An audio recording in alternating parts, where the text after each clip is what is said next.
자, 이재명 후보도 오랫동안 봐왔는데 이재명 후보도 많은 일들이 있었습니다. 이재명 후보가 처음 등장해서 몇 번에 걸쳐서 여기까지다, 여기까지다 하는 단계들이 있었거든요. 그 단계를 굉장히 어렵게 넘어갔어요. 어렵게 넘어갈 때마다 발전 도상인이라고 표현하셨는데 네. 그때마다 발전했다. 근데 최근에는 또 다른 국면의 발전이 있었던 것 같아요. 차라리 좀 달라졌다고 저는 생각하는데 이재명 후보의 진화에 대해서 어떻게 생각하십니까? 그 이재명 후보를 제가 발전도상인이라고 이제 얘기한 거는 이제 하도 그 당시에 3년 전 대선 때 문제가 많다고 사람들이 비판하고 걱정하니까 학습 능력이 굉장히 뛰어난 분이기 때문에 그거를 극복해 나갈 거라는 얘기를 하고 싶었던 거예요, 저는. 이게 사람이라는 거는 어떤 자리에 가기 전까지는 그 사람이 그 자리에 맞는지 안 맞는지를 잘 판단하기 어려운 경우가 많아요. 그래서 어떤 완성된 형태의 어떤 인격이나 캐릭터를 가진 사람보다는 그 잠재력을 가지고 있는 사람이 가는 편이 좀 낫다. 이 얘기를 하고 싶었던 거죠.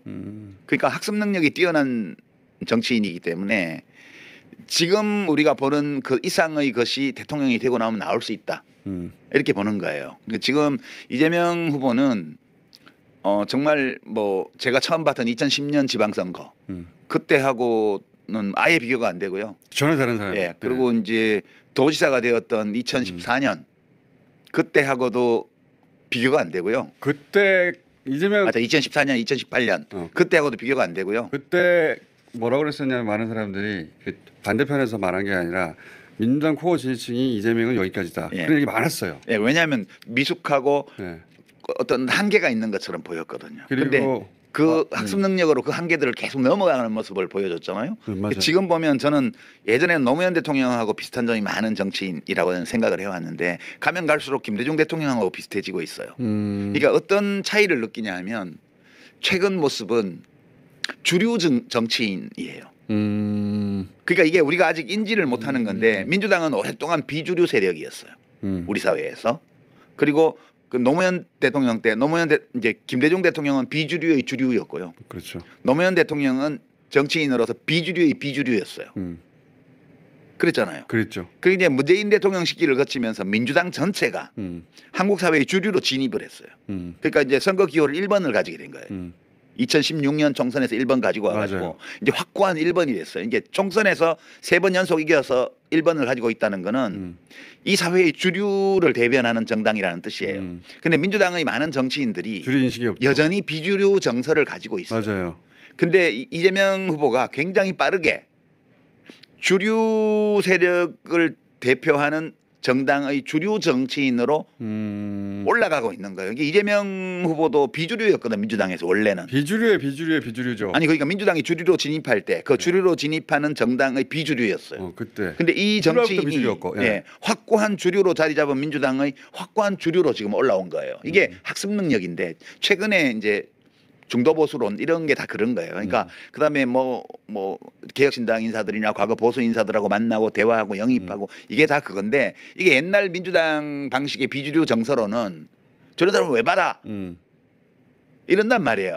그럼 우리가 뭐 비빔밥 되냐 잡탕밥 되냐 이런 반발이 나올 텐데 이게 안 나오는 이유는 뭐냐면 이제 점점 더 민주당의 정치인과 당원과 지지자들이 자신들이 주류가 되었음을 알게 됐어요. 주류는 너그러운 거예요 원래. 그렇죠. 예, 바다는 강물을 마다하지 않아요. 어떤 강물은 좀 맑고 어떤 강물은 좀 혼탁해도 모든 강물을 다 받아들여요. 그게 주류거든요. 좋은 해석이다. 예, 그러니까 민주당은 주류 정당이 되었고 이재명 대표는 그것을 선도하는 주류 정치인이 됐어요. 지금 한 10년, 15년의 시기를 거치면서. 그래서 굉장히 이런 변화는 놀라운 변화고요. 지금 민주당에서 이재명 대표가 중도 보수론을 폈던 거는 예전 같으면 왜 진보를 버리고 중도 보수로 가라고 그렇죠. 반발을 할 텐데 이 반발이 적은 이유는 민주당 당원과 지지자들도 느끼는 거예요. 이제 우리가 주류구나. 주류는 품이 넓어야 돼. 이런 사람 들어온다고 우리가 변할 리도 없고. 그렇죠. 우리가 몇 사람 이렇게 영입하고 보수 인사들이 선대위에 들어온다고 해서 우리가 바뀌지 않아. 이미 중도적인 위치에 와 있는 거예요. 이게 민주당의 기반이. 이러니까 유시민 작가가 필요한 겁니다. 그래서 이제 그 창비 이번 여름호의 권두 대담에 그 이남주 교수랑 백낙천 선생이 대담한 게 있는데 최근에 나온 책에 네. 거기 백낙천 선생은 변혁적 중도라는 말을 썼더라고요. 근데 저는 이재명 후보가 변혁적 중도를 이끌고 있다고 형성시키고 있다고. 그러면서 이제 변혁적 중도 이 두 가지 과제를 민생 한반도 평화 두 개로 잡으셨는데 저는 좀 더 다른 용어를 써요. 저는 유능한 중도라는 용어를 쓰거든요. 유능한 중도. 예, 유능한 중도는 좌우를 통합해요. 능력이 부족한 중도는 찢겨나가요. 그러니까 이제 극중주의 표방했던 안철수 씨가 한때는 민주당 쪽으로 기울었다. 그다음에 국힘 쪽으로 기울었다. 저쪽으로 포섭돼 버리잖아요. 예. 그게 능력이 부족한 중도는 그렇게 돼요. 근데 지금 이재명 대표는 민주당 안에서 자리를 잡아가지고 이 민주당 전체를 가운데로 끌고 가고 있습니다. 이게 유능한 중도거든요. 유능한 중도는 좌우를 통합해요. 좌우가 빨려 들어가죠. 그렇죠. 그게 이제 90년이 강하기 때문에요. 그래서 이제 한 사회가 잘 될 때를 보면 민주주의 사회가 중도 진보 중도 보수가 유능할 때 그때 극단주의 세력이 약해지고 정치가 조금 더 생산적인 쪽으로 가게 돼요. 그 전우영 교수가 그런 표현을 썼는데 이거 맥이 닿는 이야기인 것 같아요.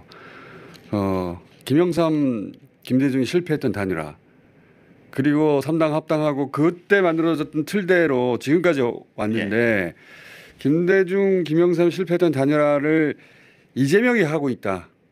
그 정도가 아니에요. 지금 이게 1987년 대선 때 민정당의 노태우 후보가 38%인가 득표해서 대통령이 됐어요.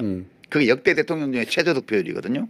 그렇게 된 이유가 YSDJ가 각각 28, 27 뭐 그렇죠. 이 정도 쪼개가고 합쳐서 55%를 가져갔어요. 맞아요. 김종필이 덩다리로 나와가지고 충청도에서 표를 또 한 10% 가까이 가져가고 이렇게 됐던 건데 그러고 나서 노태우 민정당, 그럼 통일민주당의 김영삼, 신민주공화당의 김종필 이 셋이 손잡고 평화민주당 김대중을 고립시켰잖아요. 3당 합당이라는 걸 그게 했죠. 90년 3당 합당인데 그때 만들어진 지형이 최근까지 왔거든요. 그렇죠. 그거를 30년에 걸쳐서 평화민주당에서 출발한 이 민주당이 야금야금 동진하면서 수도권을 석권하고 충청도를 잡고 그건 충청도 잡은 거는 이제 노무현 대통령 때 그 노무현 후보가 그 행정 수도 충청권 그걸로 잡은 거잖아요.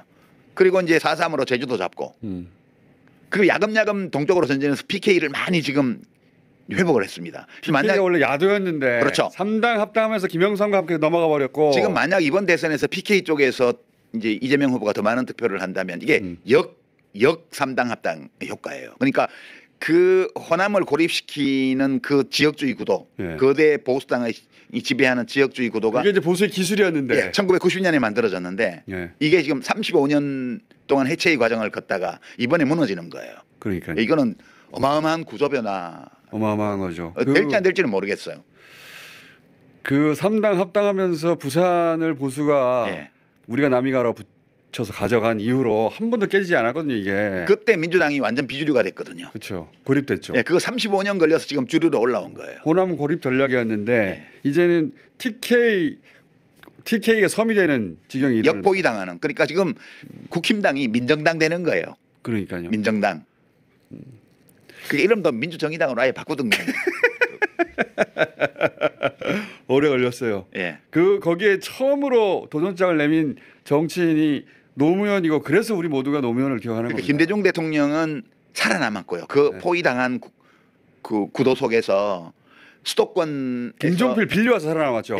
IMF 도움을 받고 충청도에서 김종필 땡겨오고 경상도에서 박태준 땡겨와서 DJT 연합 그러니까요. 해서 겨우겨우 절반의 정권 교체를 한 거예요. 1%대로 이겼어요. 살아남은 IMF까지 벌어졌는데도. 그리고 이제 그 구조의 도전을 본격 시작한 게 노무현 대통령이었고 처음으로 이 구조가 문제라고 말한 분이고 처음으로 그걸 깨려고 하셨죠. 자기를 다 바쳐서 그걸 깨려고 했던 분이고 맞아요. 그 성과 위에서 쭉 와서 지금 이재명 후보가 대통령이 되면 중도 포지션으로 가서 유능한 중도로서 좌우를 통합하는 그림.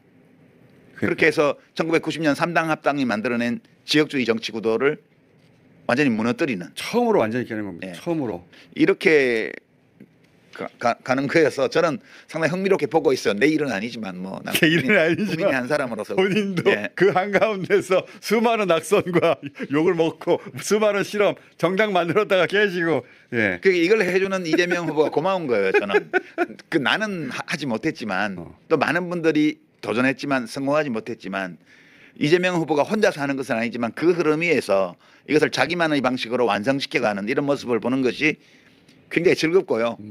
그 이제 야 발전도 상인 맞구나 그렇게. 대단한 장면이죠 사실. 그래서 저도 그 3당 합당부터 생각해서 지켜보면 와, 이 대단한 장면이다. 이번 선거가 내란 종식하는 선거이기도 하지만 그 90년대를 3당 합당이 만들어낸 공고한 체제가 깨지는 거구나 이제 드디어. 그러니까 2016년 박근혜 대통령 탄핵 시기에 지지율 1%로 여론조사에 처음 잡혔던 성남시장이 2016년에 예. 지금 9년이 지나서 유능한 중도로서 좌우를 통합하는 그런 유력한 대통령 후보로서 지금 와 있잖아요. 그 사이 한 10번쯤 죽을 뻔했죠. 10번쯤. 이제 끝이구나 하는 상황이 한 10번쯤 있었어요. 그리고 정말 지지층을 한 사람 한 사람 모은 거예요. 그 시간 동안. 어떤 바람이 휙 불어서 이렇게 된 게 아니고요. 정말 그 죽을 고비를 수도 없이 넘기면서 한 사람 한 사람 지지층을 모아서 이만큼 온 거거든요. 대단한 거죠. 예. 대단한 거 맞습니다. 예.